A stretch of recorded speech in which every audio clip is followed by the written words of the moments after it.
413장. 고맙습니다, 하나님. 오늘 또 우리를 은혜의 길로 이끌어 주심을 감사합니다. 생명의 말씀, 생명의 떡을 예배해 주셔사오니 우리가 세상의 떡으로 사는 사람이 아니라 하나님이 위에서 나오는 하늘의 만나로 사는 존재임을 다시 한번 확인하는 시간이 되게 해 주옵소서. 하나님께서 성령으로 예루살렘에서 시작했던 복음이 땅끝까지 전파되어지는데 그 복음의 전파 모든 과정이 사람의 손길에 있지 않고 하나님의 은혜와 성령의 간섭하심과 인도하심이 있었기에 가능할 수 있었습니다. 오늘 우리가 살고 있는 이 땅까지 그 복음이 전해지기까지 누군가의 헌신과 희생이 있었고 하나님의 강력한 성령의 역사가 있었기에 가능했습니다. 오늘 우리가 복음을 받은 가슴 속에 다시 한번 성령의 단비를 부어주셔서 우리 가운데 복음이 멈추는 것이 아니라 죽어가고 들어가는 영혼들에게 하나님의 말씀과 은혜를 전하고 나눌 수 있는 능력이 우리 가운데도 임하게 하여 주옵소서. 그래서 우리를 통하여 수많은 사람들이 주께 돌아오고 구원의 영광이 나타나도록 인도하여 주옵소서. 오늘도 성령의 깨달음이 함께해 주옵시기를 예수님의 이름으로 기도합나이다. 아멘.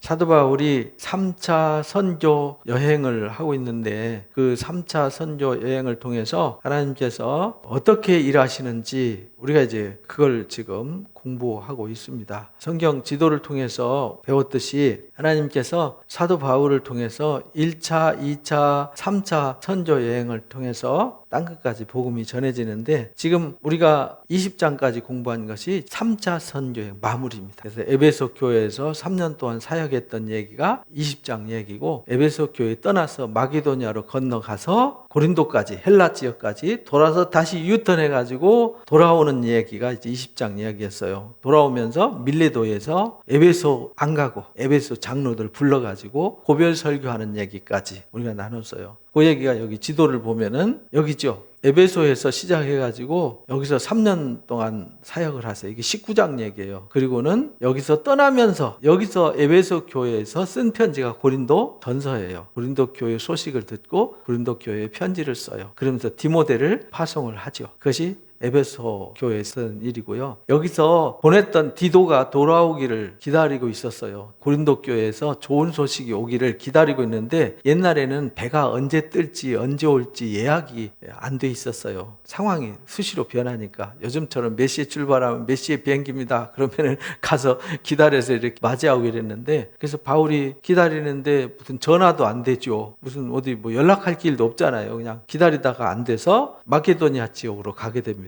이 마게도냐 지역으로 갔을 때 디도가 거기로 와서 만나게 돼요. 그때 기쁜 소식을 가지고 와서 고린도 교회가 회개했다고 회개 소식을 전해요. 그때 쓴 편지가 고린도 후서입니다. 여기 마게도냐에서 쓴 편지가 그것이 고린도 후서 얘기예요. 그리고는 다시 여기 고린도까지 갔다가 고린도에서 바로 여기 수리아로 가려고 그랬어요. 그래서 갔다가 예루살렘으로 가려고 그랬는데 성령이 막으셨어요. 환난이 시험이 기다린다. 그래서 다시 유턴해가지고 다시 마케도니아 쪽으로 돌아서 드로아를 거쳐가지고 여기 이제 아소와 무시아를 거쳐서 미들렌에 거쳐서 기오와 사모를 거쳐가지고 밀레도 섬에서 지금 이제 에베소 장로들 불러서 고별 설교한 얘기가 20장까지 얘기였다. 근데 21장 얘기는 여기서 이제 고별 설교 끝나고 여기 고스와 니도와 바다라를 거쳐가지고 이 구브로 섬 있죠? 구브로 섬 해안을 끼고 바로 어디로 오냐면 두로로 오게 돼요. 두로로 와가지고 두로에서 바로 돌레마이로 갑니다. 두로에서 돌레마이로 가는 여기에 이 지역을 베니게라고 그랬는데 페니키아가 레바논을 말하는 거예요. 레바논. 여기서 두로에서 일주일 있다가 돌레마이로 가는데 이 돌레마이가 요즘 악고라고는 악고 평야에 있는 악고 지역이에요. 지금 거기 가면 십자군 성체가 있고 십자군 시대에 거기가 쏘였어요. 지금 가면 십자군 성체와 지하 도시가 정말 어마어마한 아직도 유적이 남아있는데요. 거기서 있다가 돌레마이에서 가이사랴로 가게 돼요. 가이사랴로 갔다가 안드바드리를 거쳐서 지금 예루살렘으로 올라가게 되는 거죠. 이 이야기가 21장 얘기예요. 거예요. 그러니까 여기 두로에서부터 시작해서 예루살렘까지 올라가서 예루살렘에서 일어나는 사건 얘기, 그걸 오늘 말씀을 나누는 겁니다. 그래서 21장에 보니까 그들이 밀레도에서 작별하고요, 지도 보여준 대로 고스, 롯도 지나가지고 바다라 거쳐서 베니게로 건너갔어요. 베니게, 레바논. 구브로를 바라보면서, 구브로를 왼쪽으로 바라보면서 바로 지나가 버렸어요. 수리아로 항해하여 두로에 상륙했더라. 거기서 배의 짐을 풀기 때문이더라. 이 바울이 배 타고 가는데 배를 전세 내고 가는 게 아니잖아요. 그쪽으로 가는 배를 탔는데 그쪽으로 가는 배가 두로에 정박해서, 그 두로가 고대 시대에 유명한 무역 항구 도시였어요. 거기서 짐을 실어요. 배에 짐을 풀기도 하고 싣기도 하는데, 지금 유럽 쪽에서 온 물건을 두로에다 풀고, 그리고는 이제 가이사랴로 갔다가 애굽까지 가는 배예요. 그래서 애굽에서 또 물건 싣고, 아프리카에 물건 싣고 다시 가이사랴 항구로 와가지고 두로로 거쳐서 두루두루 가는데, 여기 짐 풀러 왔어요. 그래서 바울이 거기서 일주일 동안 머물러요. 두로에서. 지금도 두로에 가면 바울이 머물렀던 그 자리에 기념교회가 세워져 있어요. 두로가 재밌는 도시인데요. 여기가 이제 삐쭉 튀어나온, 여기가 갈멜산이 있는데요. 이렇게 이제 돼 있는데 여기가 두로예요. 근데 두로에 가면 여기 두로에 이렇게 섬이 하나 있어요. 여기에 조그만하게 이 섬이 있는데, 원래는 여기가 두로였어요. 그래서 해상에 도시가 세워져 있으니까 난공불락의 성이었어요. 아무도, 이게 아수르도 바벨론도 페르시아도 여기 이 두로 이 성을 점령을 못했어요. 근데 우리 중간기 때 신약과 구약 사이에 알렉산더 대왕이 등장하잖아요. 알렉산더가 열받아가지고 이 성을 함락시키는데 어떻게 하냐면, 여기가 레바논 산맥이 지나가거든요. 산맥에 바위를 갖다가 여기를 다 메꿔버려요. 메꿔버려. 그래서 지금 여기 가면 그 흔적이 그대로 있습니다. 그 시장터 안으로 들어가면 기념교회가 있는데, 제가 2004년도인가 2006년인가 한번 갔었어요. 지금은 가기도 힘든 동네죠. 갔더니 거기 일 동안 머물렀던 기념교회가 있었어요. 그 레바논이라는 동네가 원래 기독교 국가였잖아요. 근데 이슬람 국가로 변했어요. 기독교가 이슬람교 들어오는 것을 허용해졌는데, 굴러온 돌이 박힌 돌을 빼버린 꼴이 되는 거죠. 지금 기독교와 이슬람교가 혼재되어 있는 동네인데, 국교가 이제 이슬람교가 돼버렸어요. 기독교인들이 핍박을 받는 동네이기도 하죠. 이 여러 날에 지낸 후에, 일주일 후에 그 동네를 떠나요. 떠나면서 이제는 다시 못 볼 줄 아니까 전송을 하면서 무릎 꿇고 기도를 해요. 왜 그러냐면, 성령의 감동으로 4절에 보니까 예루살렘 올라가지 마라. 밀레도에서 에베소 사람들도 그랬잖아요. 헬라 사람들도 전부 다 모든 사람들이 가는 데마다 예루살렘 가지 마라, 가지 마라, 가지 마라, 가지 마라 계속. 왜? 거기 가면 위험하다, 죽을 수도 있다, 순교할 수도 있다라는 경고를 하는 거예요. 그럼에도 불구하고 복음 전하는 사명을 위해서는 내 목숨도 귀한 것으로 여기지 않는다라고 목숨 내놓고 예루살렘으로 올라가는 거예요. 그래서 전송할 때 무릎 꿇고 눈물로 전송을 하는 거죠. 무릎 꿇고 기도한다는 얘기, 그들을 붙잡고 부둥켜 안고 눈물로 기도하는 거예요. 작별한 후 그들은 집으로 돌아가고요. 두로를 떠나서 돌레마이 악고로 갔더라. 여기가 두로면은, 여기 이제 갈멜산 자락, 여기 이렇게 쭉 파진, 여기가 지금은 이제 하이파라고 그러는데, 하이파 바로 여기 맞은편에 여기가 이제 악고라고 하는 도시가 있어요. 여기는 이스라엘 평야거든요. 여기가 이렇게 평야가 지나갑니다. 여기 갈릴리 바다고 타이 바다 이렇게 되는데, 여기 이스라엘 평야가 지나가고, 여긴 산맥이 지나가요. 갈멜산 자락이. 근데 여기가 평야, 여기 요쪽 평야를 악고 평야 이렇게 말해요. 아셀 지파한테 분배된 땅이에요. 오늘 새벽 예배 때 제가 지도 올려드렸죠. 그 아셀 지파가 있는 그 땅, 거기를 말하는 거예요. 이튿날 가이사랴로 갑니다. 어디로 가냐면, 가이사랴 갔더니 7 집사 중에 한 사람이었던 빌립의 집으로 가는 거예요. 그러니까 바울이 가는 데마다 이렇게 바울을 섬겨주는 사람들이 있었어요. 그래서 거기서 머물렀다가 거기서 예루살렘에 올라가는데, 그 여러 날 머물렀더니 아가보라고 하는 선지자가 유대로부터 내려와 가지고 예언을 해요. 바울의 띠를 가져가다가, 바울의 허리띠를 가지고 수족을 잡아매고 말하기를, 성령이 말씀하시되 예루살렘에서 유대인들이 이같이 이 띠임자를 결박해서 이방인의 손에 넘겨주리라고 예언을 해요. 그러니까 지금 헬라에서도 가지 마라, 에베소 사람들도 가지 마라, 두로에서도 가지 마라, 돌레마에서도 가지 마라, 가이사랴에서도 가지 마라. 그런데도 굳이 바울은 예루살렘으로 가요. 왜 그러냐면, 본인이 지금 예루살렘에 왜 가냐면, 로마서 15장에 말씀하신 것처럼 거액의 헌금을 가지고, 고린도 후서 8장 9장에 나오는 얘기거든요. 예루살렘이 그 당시에 가뭄과 기근으로 굉장히 어려운 시기를 지내고 있었어요. 그럼에도 불구하고 세금은 악착같이 뜯어가잖아요. 먹고 살 길도 막막한데 세금은 악착같이 뜯어가니까 당장 이 예루살렘 교회와 공동체가 위기에 처했어요. 그래서 마케도니아와 헬라 지방, 아가야 지방에서 거액의 헌금을 가지고 지금 예루살렘으로 가는 거예요. 가서 이들을 도와주고 예루살렘 성도들의 지지를 받아가지고 로마로 가고 싶었어요. 왜냐하면 바울이 오해를 많이 받고 있었어요. 바울은 이방인의 사도인데 12사도가 아닌데 다니면서 모세의 율법을 폐하고 할례를 폐하고 이들의 신앙 전통을 무시하고 뭉갠다라는 여론 때문에 잘못하면 쪼개지잖아요, 교회가. 그래서 예루살렘에 가서 그게 아니다라는 것을 증명하고 부조 헌금을 하고 이들이 어떻게 복음을 들었고 어떻게 하나님의 역사하셨는지를 가서 선교 보고하고 그들과 함께 도움을 받아서 로마로 가서 복음을 전해서 땅끝까지 가고자 하는 소망이 있었던 거죠. 그래서 그 말을 듣고 더불어 바울에게 예루살렘으로 가지 말라고 이제 권유합니다. 근데 바울이 대답합니다. 여러분 어찌하여 울어서 내 마음을 상하게 하느냐. 가는 데마다 울면서 가지 말라고 그러는 거죠.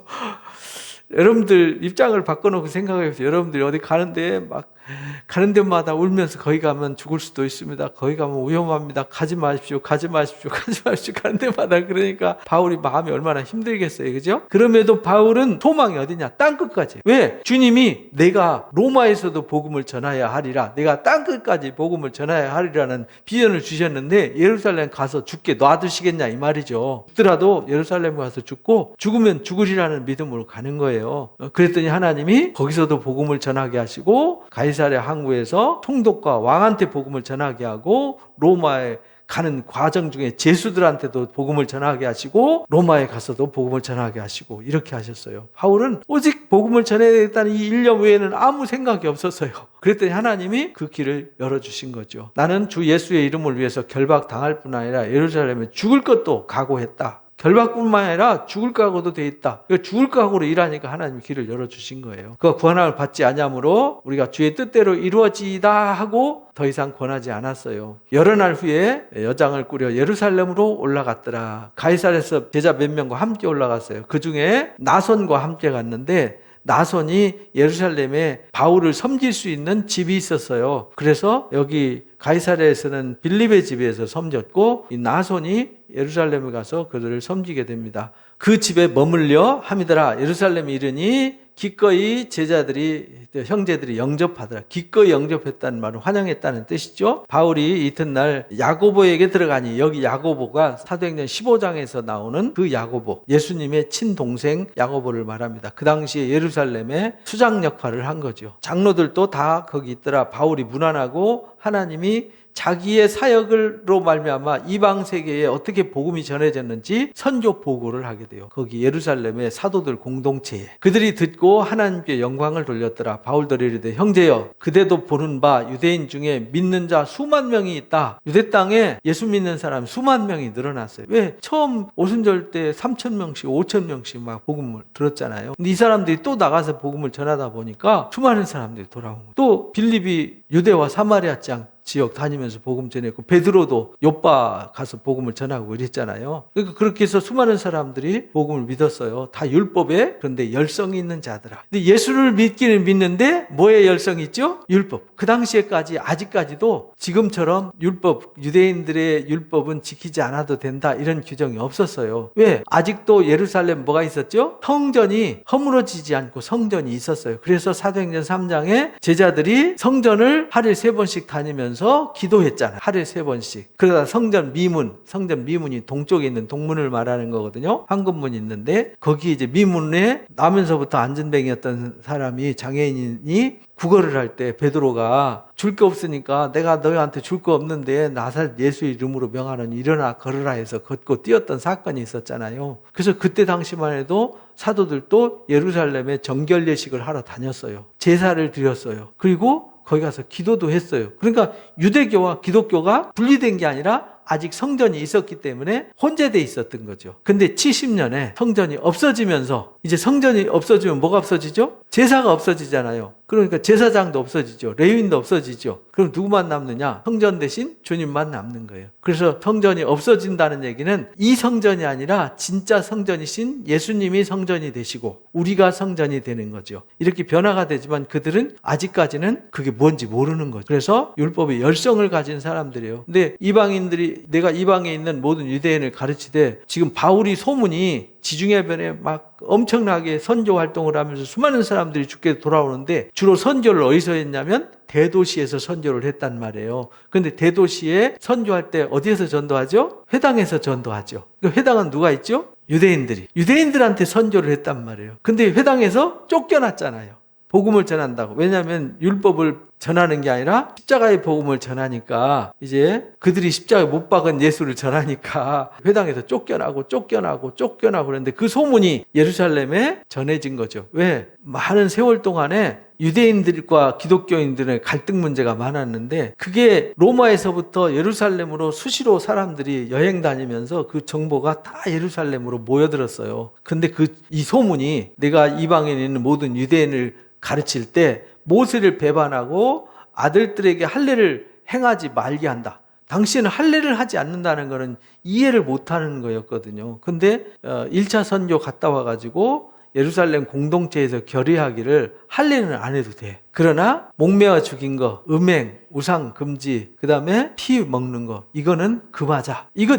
4가지만 결정했단 말이죠. 그래서 여기 아들들이 할례를 행하지 말며 관습을 지키지 말라 한 다음을 그들이 들었도다. 그러면 어찌할꼬 그들이 필연 그대 온 것을 들을 텐데, 들으면은 가만 안 놔둘 거다 너를. 그러니까 터원한 4사람이 우리에게 있으니 이대로 해라. 오해를 풀도록 해라. 그리고 데리고 가서 결례를 행하고 그들 위해서 비용을 내라. 그래서 이 4사람 데리고 가서 할례를 행하고, 이 말이죠. 할례를 행하고 율법의 전통에 따라서 제사 지내고 하는 그 비용을 내라. 그 비용을 내면, 왜냐면 거액의 헌금을 갖고 왔으니까, 비용을 내면 사람들이, 맞아, 이 사람들은 할례를 하지 말라고 그러고 모세 율법을 폐한 사람이 아니라는 것을 증명할 수 있잖아요. 그래서 머리를 깎게 하라. 왜냐하면 서원하면 이제 머리를 깎았으니까. 그러면 모든 사람들이 그대에 대해 들은 것이 사실이 아니고 율법을 지켜 행하는 줄로 알 거다. 왜냐하면 이 위기를 넘기기 위해서 사도들의 그 공동체, 예루살렘 공동체의 장로들의 가르침을 따라서 그대로 했어요. 주를 믿는 이방인에게는 우리가 우상의 제물과 피 먹는 거, 죽인 거, 음행 피하라고 편지하지 않았느냐. 근데 그거 외에 이 일을 해라. 바울이 이 사람들 데리고 이튿날 말 그대로 결례를 행했어요. 할례를 하고 성전에 들어가서 각 사람이 제사 드릴 때까지 결례 기간이 만기된 것을 신고하니라. 그래서 결례를 행하고 제사도 드리고 속죄 제사 드리고 다 했단 말이에요. 그러니까 바울은 율법을 폐한 사람이 아니야 라는 것이 이제 증명이 된 거죠. 그 이래가 거의 참에 이제 절기가 끝났어요. 아시아로부터 온 유대인들이 성전에서 바울을 봤어요. 아시아에서 왔던 에베소를 비롯한 그 지역에 수많은 사람들이 회개하고 돌아오고 유대인들과 갈등이 생겨서 막 아데미어 하면서 난리가 났었잖아요. 그때 유대인들이 선동하고 막 이랬잖아요. 그 사람들이 여기 예루살렘 온 거예요. 이거 바울을 봐서 다 알잖아요. 이거 바울의 성전에서 바울을 보고요, 무리를 충동했더라. 이제 선동을 하는 거죠. 외쳐 이르되 이스라엘 사람들아 도우라. 이 사람들은 각처에서 우리 백성과 율법과 이곳을 성전을 비방했다. 모든 사람을 가르치는 자인데 헬라인을 데리고 성전에 들어가서 이 거룩한 것을 더럽혔다. 헬라인 데리고 왔다고 난리가 난 거예요. 왜냐하면 성전의 입구에는, 성전에는 이방인의 뜰이 있고 이스라엘의 뜰이 있고 유대인 뜰이 있고 그 안에 제사장의 뜰이 있어요. 여인의 뜰이 있고. 이게 이방인의 뜰은 이방인들이 갈 수 있거든요. 근데 성전 안에는 유대인의 뜰은 이방인들이 못 들어가요. 입구에 써 있어요. 뭐라고 써 있냐면 이방인이 들어가면 죽임을 당한다라고 써 있어요. 근데 바울이 밖에서 이방인의 뜰에서 드로비모하고 같이 다녔어요. 드로비모가 이방인이거든요. 이방인이 회개한 사람인데 이 사람이 성전으로 데리고 들어간 걸로 선동을 해가지고 이제 시끄럽게 만든 거예요. 에베소 사람 드로비모가 바울과 함께 시내에 있음을 알고, 왜냐하면 에베소에 있던 유대인들이 이 들어봄을 아니까 들어간 줄로 생각하미라. 온성이 소동해가지고 난리 나서 바울을 잡아 성전 밖으로 끌어내가지고요 문을 닫아버렸어요. 그리고 죽이려고 할 때 이 소란한 군대에 소란한 이 막 난리가 와 난리 나니까, 예루살렘에 누가 있었냐면, 예루살렘에 가면 성전이 이렇게 있어요. 이렇게 있는데 여기가 성전이 있고 여기가 이제 예루살렘 시내예요. 근데 여기가 동쪽이고요. 성전이 이렇게 있으면 여기가 이제 감람산이고 여기가 기드론 골짜기인데, 여기 성전 바로 북쪽에 안토니오 요새가 있었어요. 여기 가이사랴에서 예루살렘으로 올라왔는데, 이 가이사랴가 총독 관자가 있었어요. 근데 절기 때 되면은 소요가 일어날까 봐서 여기에 천부장을 파송해요. 그래서 임시 총독 관자를 만들어 놓은 거예요. 요새죠. 예루살렘을 감시하는 군영을 만들어 놓은 거예요. 거기에 이제 급히 군인들이 백부장을 거느리고 가서 바울을 막 두드려 패고 있는 거를 이제 뺐습니다. 무슨 일인가 해가지고 내려가니 천부장이 군인들을 보고 바울 치기를 그치는지라. 그러니까 바울이 지금 집단 폭행을 당하고 있는 거죠. 조금 늦었으면 맞아 죽었죠. 천부장이 가까이 가서 바울을 쇠사슬로 결박해가지고요, 무슨 일로 이런 일이 있느냐 해가지고 지금 예루살렘에서 여기서 성전에서 여기서 소란을 하니까 끌고 어디로 가냐, 여기 안토니오 요새로 끌고 갑니다. 여기서부터 일어나는 이야기 이제 다음 주에 하겠습니다. 왜냐하면 여기 시작하면 이 스토리가 계속 가야 되니까. 오늘 이렇게 해서 바울이 예루살렘에 가서 엄청난 일이 일어나요. 여기서 잡혀가지고 폭력으로 죽을 뻔했는데 이 천부장을 들어서 하나님이 바울을 건져내시고, 거기서 이 천부장 핑계로 그 수많은 무리들한테 복음을 전하게 해요. 그게 22장이에요. 바울이 복음의 변증 이야기. 그거를 이제 우리 예전에 공부했죠. 베스트 간증이라고. 그죠? 베스트 간증. Before, 예수 믿기 전 어떻게 구원받았고, 그래서 지금 현재 어떻게 살아가고 있는지, 이 상황을 쭉 전개하는 얘기가 22장 얘기입니다. 그 얘기는 다음 주에 하겠습니다. 기도하고 마칩니다. 고맙습니다. 귀한 시간 주셔서 오늘도 귀한 말씀으로 영적인 일깨움 주시니 감사합니다. 하나님께서 사도 바울을 통해서 땅끝까지 복음을 전하고, 또 예루살렘 공동체가 바로 서기를 원하고, 또 예루살렘 공동체가 위기에 처했을 때 어쨌든 돕기를 원했고, 바울은 예루살렘 절기에 가서 많은 사람들에게 복음을 전하고 그들의 지지를 받아서 땅끝까지 가고자 하는 간절한 여망이 있었습니다. 그런데 가는 곳곳마다 위험하다, 죽는다라고 해도 바울은 목숨을 걸고 예루살렘에 올라가서 복음을 전하고 많은 사람들에게 어떻게 하나님의 역사가 땅끝까지 전하게 되어졌고 이방 세계에 복음이 전해지게 되었는지를 보고하는 놀라운 일을 펼치게 하셨습니다. 하나님 아버지, 오늘 우리도 하나님의 놀라운 사랑을 깨닫고 바울 같은 마음으로 하나님 복음을 전하기를 원합니다. 바울이 목숨도 아끼지 않고 전했던 그 열정이 있었기에 오늘 우리가 복음을 들을 수 있었고 이 땅끝까지 복음이 전해질 수 있었습니다. 하나님 아버지요, 우리도 가슴속에 이 복음을 꽉꽉 다져 채우고 듣든지 아니 듣든지 어디를 가든지 만나는 모든 사람들에게 예수는 그리스도이시오, 예수를 믿음으로 구원받고 영생을 얻을 수 있음을 전할 수 있는 십자가의 도를 전하는 십자가의 용사들이 되게 하여 주옵소서. 오늘도 함께해 주심을 감사하며 예수님의 이름으로 기도합나이다. 아멘.